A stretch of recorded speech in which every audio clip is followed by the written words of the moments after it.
Ciao a tutti ragazzi, oggi andremo a vedere quali sono le migliori impostazioni generali del gioco, quindi tutte quelle impostazioni che non trattano il comparto grafico, dato che sull'argomento ci ho fatto un video estremamente dettagliato che vi consiglio vivamente di vedere e che vi lascerò il collegamento a fine video.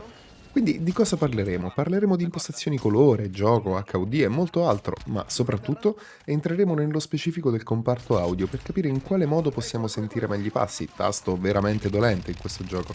Ma non perdiamoci in chiacchiere, iniziamo!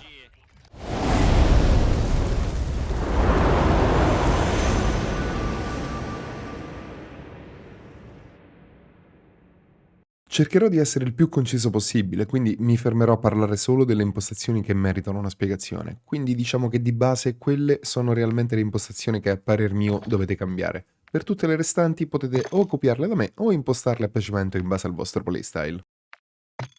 A prescindere dalla sensitivity che usate, impostate questi due valori a 0.50 in modo tale da controllare meglio l'elicottero e per non avere una visuale esageratamente sensibile mentre guidate un'auto. Se vi state chiedendo con quale sensitivity gioco io, 2.50 in game e 1600 dpi sul mouse. Se avete bisogno di una guida dettagliata su come trovare la vostra esatta sensi in tutti i giochi, fatemelo sapere nei commenti e se la richiesta è alta farò un video in merito.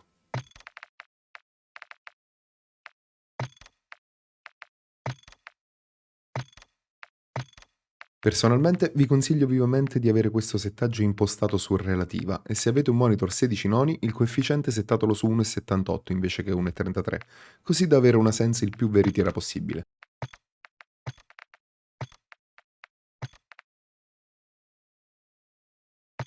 In questa sezione vi consiglio di disabilitare tutti i vari miglioramenti al mouse perché rendono la mira nettamente peggiore. In più vi consiglio anche di andare su Windows nella schermata impostazioni del mouse e posizionare il selettore della velocità puntatore sulla sesta tacca e togliere la spunta aumenta precisione puntatore.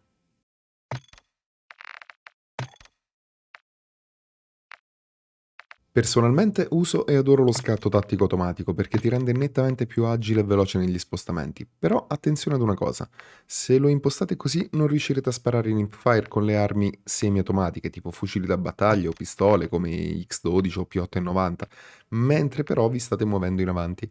Quindi in quel caso, ad esempio, se state correndo e da dietro un angolo vi uscirà all'ultimo secondo un nemico e avete bisogno di sparargli in hipfire, vi basterà usare solo lo strafe destra-sinistra e il gioco è fatto.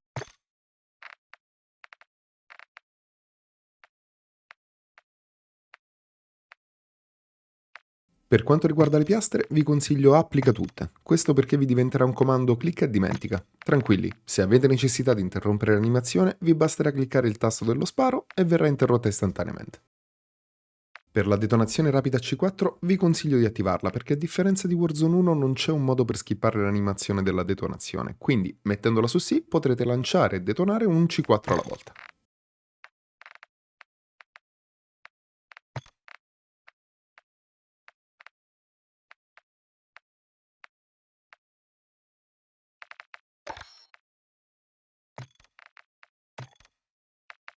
Per campo visivo in modalità mirino e arma vi consiglio relativo e larga. Il primo perché nello stretto vi permetterà di usare agevolmente il mirino invece di avere tutto estremamente zoomato. Il secondo perché proprio a livello di visual la vostra arma ingombrerà meno sullo schermo lasciandovi potenziali informazioni in più dal mondo circostante. Arriviamo ora alla parte che trovo più utile. Su Warzone 1 usavo l'Nvidia Filter, qui non ne ho bisogno perché la personalizzazione dei colori lavora alla grande. Se volete vedere tutto con colori più brillanti e contrastati, così che vi aiuterà anche a spottare meglio i nemici, impostate il filtro numero 2, applicateli su entrambi e pompate la saturazione di ambo due selettori a 100. Inoltre, come spiegavo nel video dei tips sulle meccaniche che vi apparirà in alto a destra, cambiate il colore neutrale da bianco ad un qualsiasi colore più contrastato, così da vedere meglio i vostri stessi ping e dei vostri compagni. Per quanto riguarda la minimappa, impostatela su quadrata. Come osservato dalla comparazione fornita direttamente dal gioco, avere la minimappa quadrata risulta circa ad avere il 20% delle informazioni in più.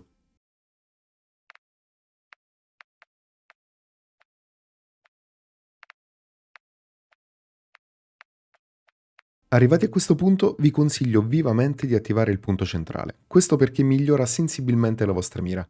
Vi chiedete in che modo? Eccovi una clip dimostrativa. Come potete osservare, senza il punto centrale tutto il crosshair si muove in modo ondulatorio in base a dove state mirando.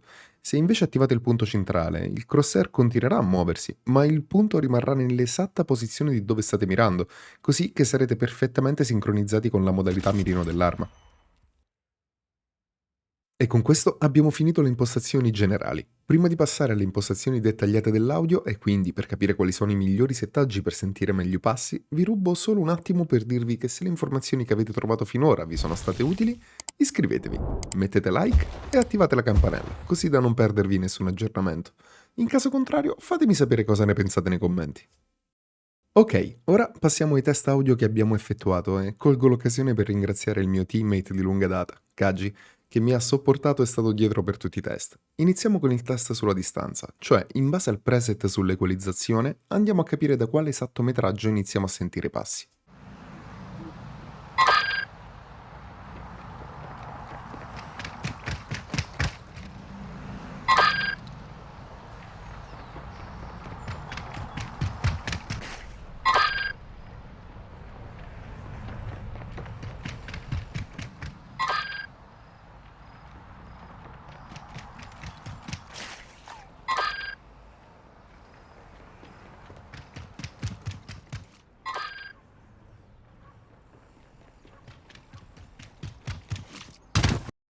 Bene, come abbiamo appena osservato ci sono delle belle differenze da preset a preset. Compariamole. Beh, in questa sezione il vincitore è assolutamente il Potenzia Bassi Cuffie, con i suoi fantastici 31 metri. Ma vediamo se sarà il migliore anche nelle altre due sezioni di test. Ok, in questa sezione andremo invece a misurare la potenza del suono, quindi letteralmente il volume dei passi. Come misurazione non userò i classici dB, quindi i decibel, ma userò i LUFS, cioè i Loudness Units Full Scale. Detto in parole povere è il valore più veritiero perché è quello che si avvicina di più al modo in cui l'orecchio umano percepisce il suono. Quindi quello che avrà il valore più alto sarà il vincitore di questa sezione. Vediamo, anzi in questo caso ascoltiamo.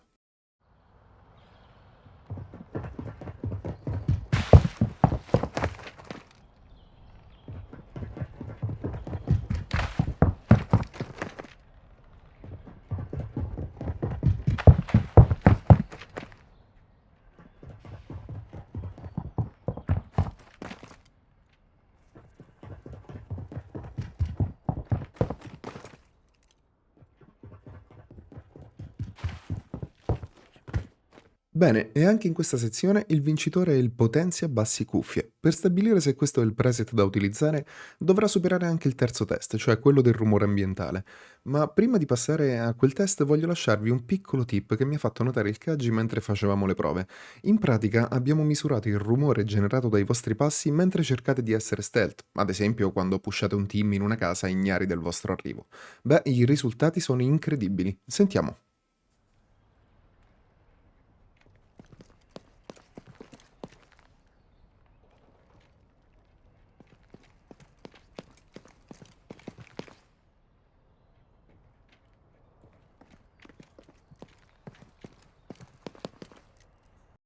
In pratica, se volete essere il più stealth possibile, non dovete né abbassarvi né mirare da abbassati, ma semplicemente rimanete in piedi e camminate nei DS. Pazzesco, eh?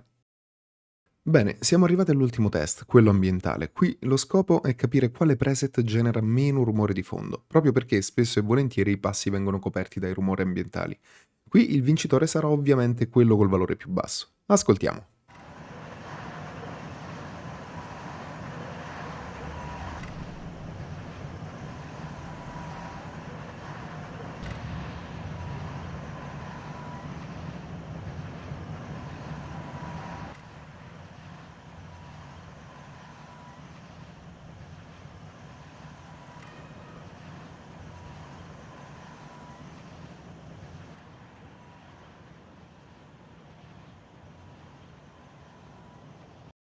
Come era ovvio e scontato, il vincitore in questa sezione è il preset cinema. Ahimè, il Potenzia Bassi Cuffie è il peggiore in questo ruolo. Quindi, avendo tutti i risultati, quale preset è il migliore per sentire passi? Beh, le opzioni sono tre. Il primo è il migliore a livello statistico ed è quindi quello che ovviamente consiglio, il preset PC. Il secondo ha un buon rapporto metri-volume, quindi nel caso in cui vi piaccia di più a livello di udito potrebbe essere considerato viabile, ed è il preset cuffie. La terza opzione, invece, è quella più potente a livello di suoni, passi e distanza di percezione, quindi come potete immaginare sto parlando del potenzia bassi cuffie. Questo preset usatelo solo nel caso in cui siete disposti a mettere in conto che in determinate situazioni rumorose non sentirete neanche un passo. Per tutte le altre, invece, è un ottimo modo per rendere i suoni direzionali. Passiamo ora all'ultimo step, le impostazioni vere e proprie. Qui i consigli che vi posso dare sono tutti incentrati sull'aumentare le possibilità di ascoltare i passi, quindi riducendo ogni probabile disturbo.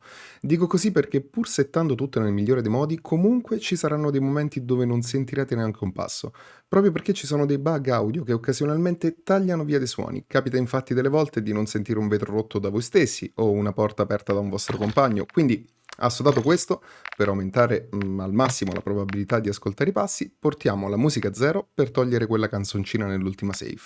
Riduciamo a 50 le voci perché avere un narratore che ti urla nelle orecchie, UAV nemico in volo e frasi del genere non porta alcun beneficio. Quindi l'informazione ci rimane, ma almeno ci dà l'occasione di sentire qualcosa. Volume effetti al massimo, che è proprio il selettore che gestisce i passi, volume indicatore colpi a 50 o per chi vuole anche a 0, dato che questo suono non serve assolutamente a nulla, tranne che per un piacere personale nel sentire entrare i colpi. E infine chat vocale a 30, così da mantenere l'informazione di qualcuno nei paraggi con il proximity chat, ma senza che vi blastano le orecchie quando vengono a pusharvi. Infine, in fondo al menu, attivate riduci audio acufene, così che le varie esplosioni avranno un suono più morbido e non perforante. E con questo è tutto, spero che il video vi sia stato utile. Come ho detto all'inizio, eccovi sulla sinistra il video inerente invece alle migliori impostazioni grafiche per fare più FPS e ridurre al massimo lo stuttering. A me non resta altro che salutarvi. Al prossimo video, ciao ciao ciao ciao ciao ciao!